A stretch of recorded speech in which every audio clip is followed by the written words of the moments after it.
You're watching ICENET, independently covering New York Islanders hockey past and present, bringing you the tradition and nostalgia you know and love with a modern feel. This is where Islanders tradition and pride are always our number one.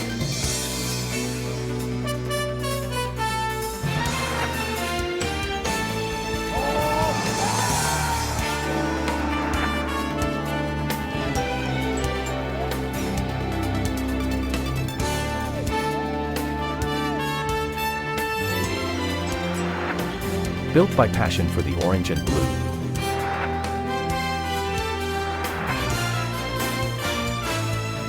Isles coverage. Taking a step into the future by reaching into the past.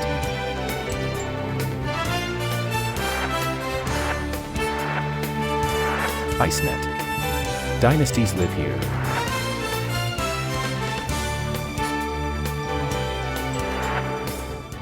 ICENET. Dynasties live here.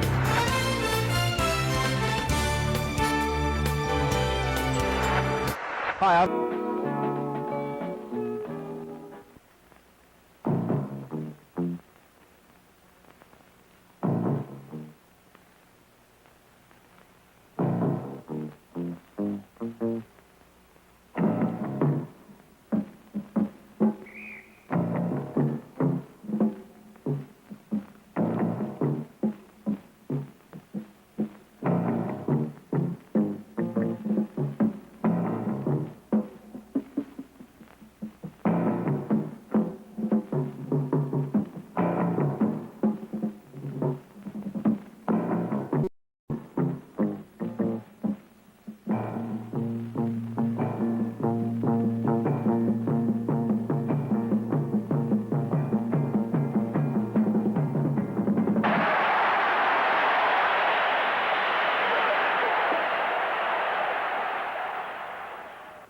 .20 a.m., the Denis Potvin household, Garden City, New York, just an hour and a half before the start of practice for the New York Islanders.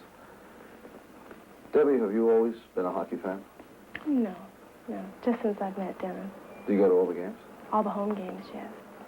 What is your feeling as you're watching Denis on the ice?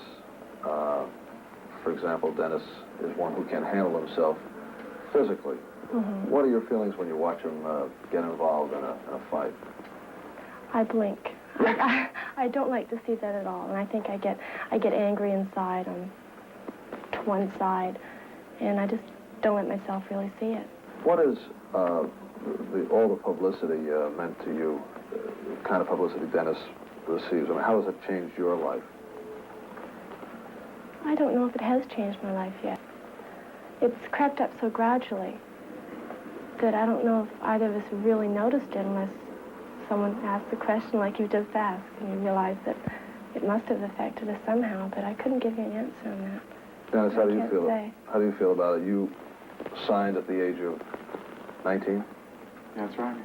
And suddenly, although you had received much publicity as a junior, and you were the #1 draft pick, but suddenly you're getting enormous publicity. How do you think it's changed you? Well, Marv, I don't think we really feel any change. Like Debbie said, I think we live a different type of lifestyle than most athletes, I would feel. You know, I come home, and Debbie, not having followed hockey, since a tender age or anything, doesn't really want to talk about it, neither do I. When I leave the rink, I like to leave the game there. And we just come home and talk about the natural things and the things we want to do and the things we like. And, of course, we're very busy with the household now, trying to, make it into what we really want it to be. And I think that most of our ideas and thoughts are generated towards the household and ourselves rather than towards hockey. And I like to read, the Times so that I can really be informed on a lot of of what's going on in political life and whatever. And it has a very small column on sports, so that I don't get to read sports that much, and I'd rather have it that way. I stay away.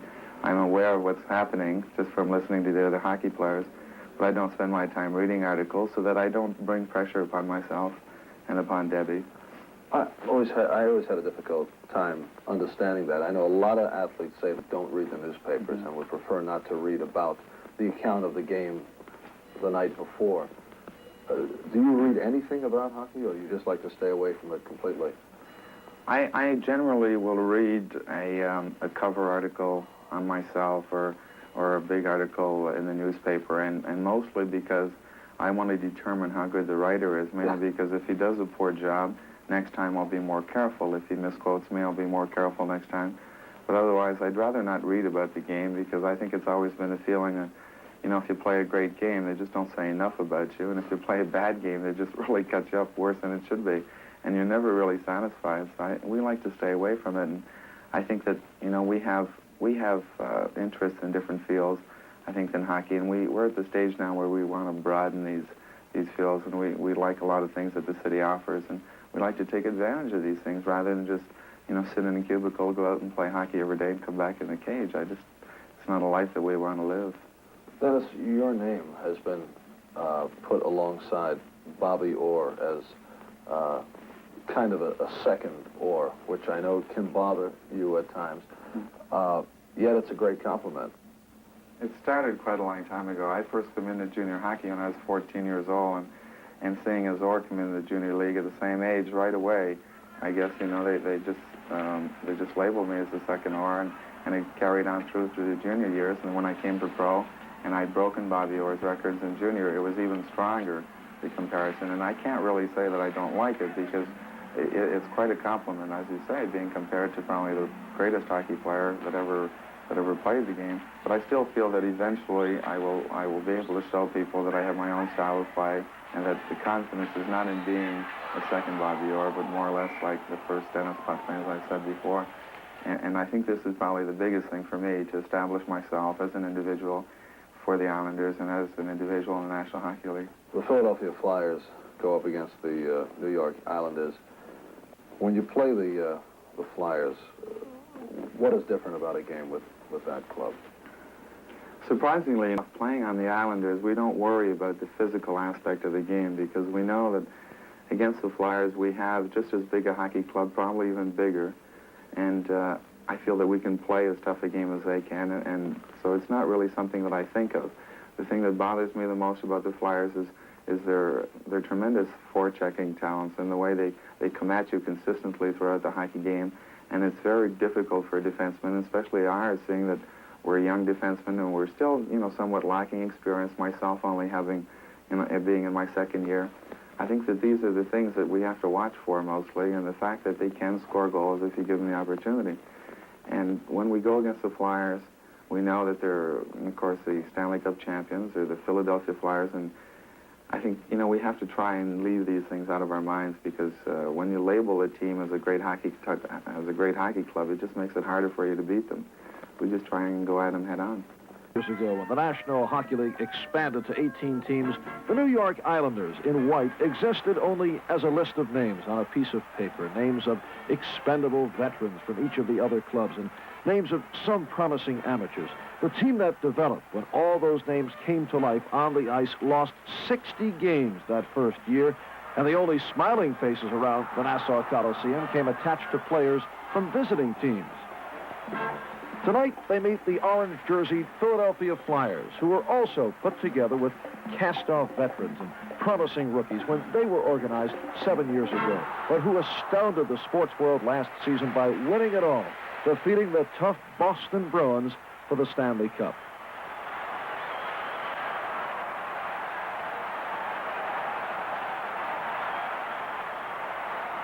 But this year, the Islanders have a good shot at making the playoffs, even though they're in the same division as the Flyers and the New York Rangers. And so far, they've already won more games than they did all last season.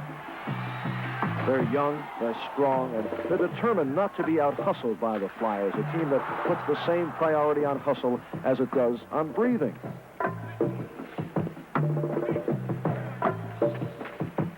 And right from the beginning, both teams put early pressure on the goalies. The acrobatic Bernie Ferrand of the nets as usual for the Flyers, and once again, the league's leading goaltender. And New York's goalie Billy Smith, one of the most improved Islanders, and a big reason for their sudden maturity as a team. The Flyers are still the team to beat this year in the race for the Cup because they're still doing the same things that worked so well for them last season. A defensive philosophy that makes no distinction between forwards and defensemen, as each Flyer is responsible for back-checking, controlling the puck in his own end, poking at it, chasing it, guarding it, until they can get it worked out and up ahead into the other team's zone, where they frustrate everyone in sight with their forechecking, their almost uncanny ability to put a Flyer stick wherever the puck is and wherever it will be.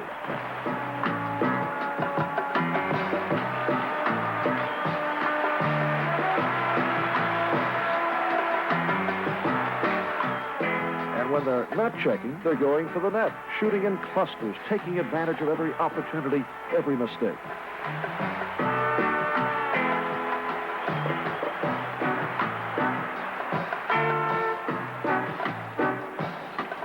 Philadelphia has gained a reputation for being a rough team, but their success didn't come from muscle alone. They body check all over the ice, but they also play together as a team, as well as any club in the league. And if any one characteristic can describe the Flyers, it is work.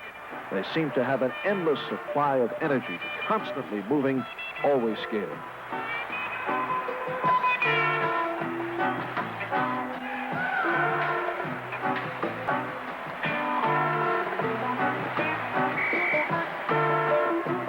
Against Philadelphia this year, the Islanders have won once, tied once, and lost twice.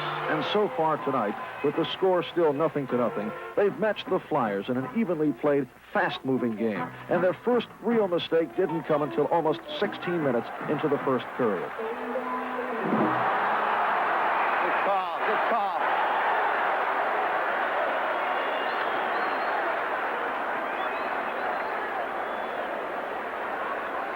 It's unbelievable. It got to be less than 5 or 6 whistles so far. Islanders penalty on number 5. Denis Potvin, 2 minutes for tripping. 15 forehand. Denis Potvin 2 for tripping at 15:40. With Potvin sitting in the penalty box, the Islanders must play the next 2 minutes with 4 skaters against the Flyers' 5. And the Flyers set up with their captain, Bobby Clark, behind the New York goal, looking to pass the puck out to an open man. The whole theory behind the power play advantage. But the Islanders, especially defensemen Bert Marshall and Dave Lewis, don't give him a clear path, and he's trapped there for almost half a minute. When the puck finally is worked out, New York goes into a classic box defense, preventing open shots on their net, again blocking Philadelphia's passing lanes.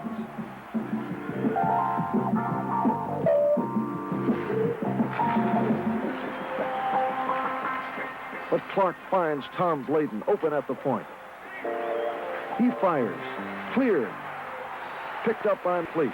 He loses on a poke check. Reg Leach controls. Over to Barber. Barber tries to feed Clark, but it goes through. Clayton sends it back behind the net, intercepted by Lewis, and he clears it all the way back to the Philadelphia zone, and the Islanders have successfully killed off the penalty.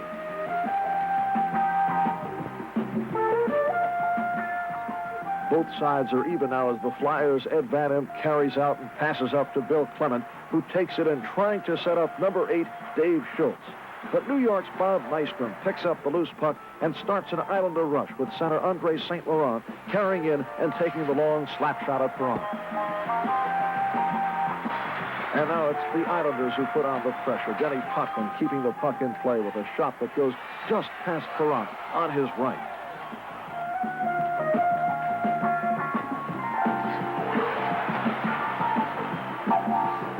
Again, the Islanders work it in. Potvin to Dave Fortier, who takes the long shot from the red line. Stopped by Perron, who clears, but St. Laurent intercepts, takes the shot off Perron's arm pad. Defenseman Joe Watson picks up the puck, carries behind the net, and flips it out to center ice. But Potvin gets it again. Bernie Perron, the Philadelphia goaltender, has been the Mr. Zero of the National Hockey League. He has been the top goaltender. How do you beat a Perron? Well, I think the way we try and play him is to get as many people in front of his net as we can and just shoot the puck. We've had good success against him recently, mainly because we've done that. We've had players go for the net We've been looking for the odd rebound. As you know, there's not that many, but we've been looking for them, and I think you really have to be an opportunist. And this is the difference between a club like Montreal Canadiens and a club like ours, or a club like Rangers and a club like ours. We have a young club, so that when the opportunities are there, it doesn't necessarily mean that we're going to be right there and take advantage of them. And this is where sometimes games are won and lost, you know, by taking advantage of the one opportunity you have. And this is what we have to work on, you know, try and be there at the right time. And against a guy like Bernie Parent, you don't get that many good chances that you should miss the ones that you get. So that, you know, our game plan is mostly just press them, play our type of physical game, press them, and get a lot of shots on net and try and get as many people in front of them just screaming. Dennis, how about guys like Schultz and Kelly and Selesky? Do they bother you at all? Well, I think probably the thing is what bothers you the most is their reputation rather than the individual, because you seem to think of the reputation and you doubt yourself. And I think rather than that, you should try and get in there with them a certain amount of confidence and just say, well, you know, if it happens to go, well, I just feel that I have enough confidence in myself that I might be better than they are. And you try and avoid the fact that they have a reputation as fighters or whatever. And I think as the game goes, you don't really worry about them. You would rather pick up their mistakes, seeing that if they concentrate on the physical aspect of the game, they're obviously going to make mistakes as far as the hockey basis are concerned. And you try and pick those up and use them to your advantage. What can you do to hold down a Bobby Clark, if anything? Well, I think probably the best thing you can do is try and stay up on him at the blue line, because as everybody knows, Bobby handles the puck extremely well, and he tries to get a hold of the blue line so that he can get his wingers going for the net and set up some sort of a play. I think the best thing we can do is try and stay up at the blue line, have our wingers coming back, and sort of play it like wings on wings, so that, you know, if Bobby Clark comes down with the puck, the defenseman can stay up and try and nullify the play before they get into your own zone. And that's probably the best play. And then when we get the puck in our own zone, he's an extremely good forechecker, so that you have to move the puck quickly on him. You don't try and beat him. Ever since Bobby Clark joined the Flyers 5 years ago, his nonstop hustle has set the pace for this club, and about the only thing that ever slows down the flamboyant all-star center is the clock, as it does here, ending the first period.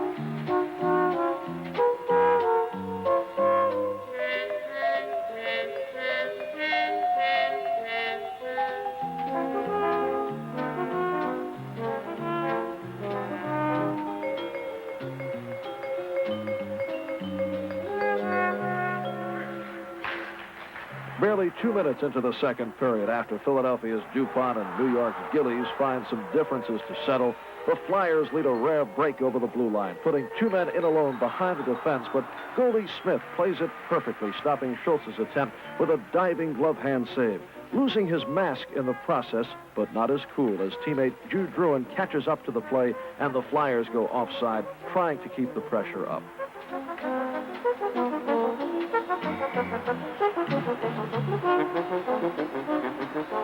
As the period continues, Philadelphia's number 7, Bill Barber, engineers a series of face-offs in front of New York's goal, and the Flyers slowly begin to pick up momentum, keeping the action deep in the out-of-the zone. And then at the 8:42 mark, Barber wins the face-off from Druin, gets control of the puck, and fires home the game's first goal, putting Philadelphia in the lead 1-0.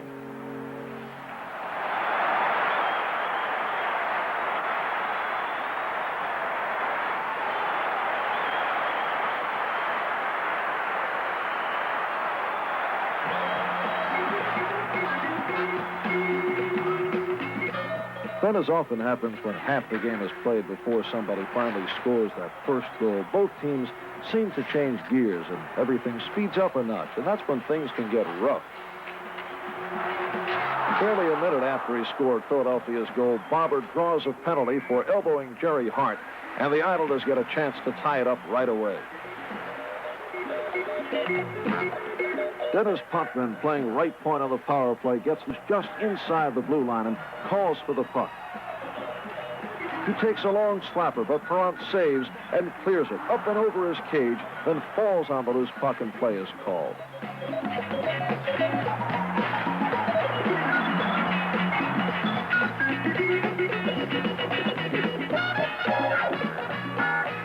before this power play was over, New York J.P. Parisi, a new addition to the Islander attack, had tied it all up at 1-1.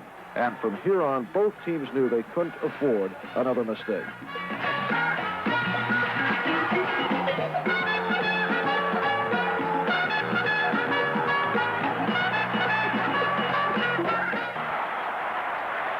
Into the third period, everyone working carefully now. Philadelphia over the blue line. Barber takes a shot. Save. The Islanders' Billy Harris, their very first draft pick in '72, looks right and left, keeping his eyes glued to the puck. The electricity on the ice spreading now up to the crowd. Their team's got a chance to beat the Stanley Cup champions, and they're ready to explode. New York carries up ice. Harris takes the shot. Save. The puck bounces into the corner. New York keeps control. Harris bats it down with his hand. A shot. Score!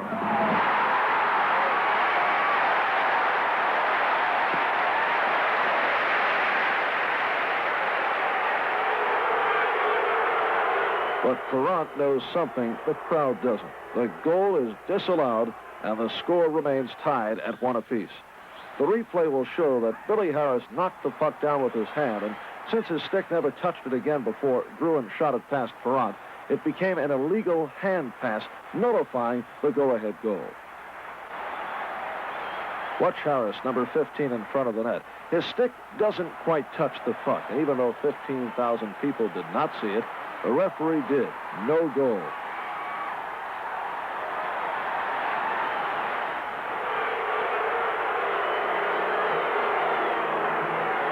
When the emotions of everyone in the building are brought to fever pitch, then suddenly deflated, the remaining few minutes of the game tick away in anticlimax. The crowd had come to see the young Islanders do well against the powerful Philadelphia Flyers, and they almost got a win to take home and savor.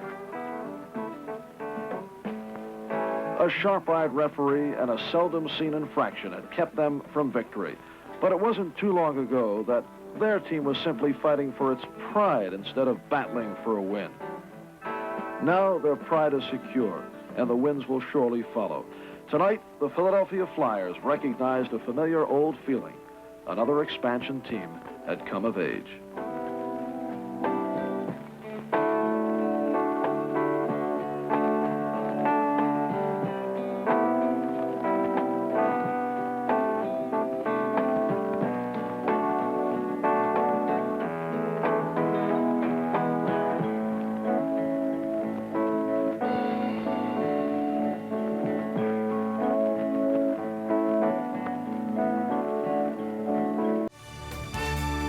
The proceeding has been a special presentation of ICENET, the Islanders Championship Entertainment Network.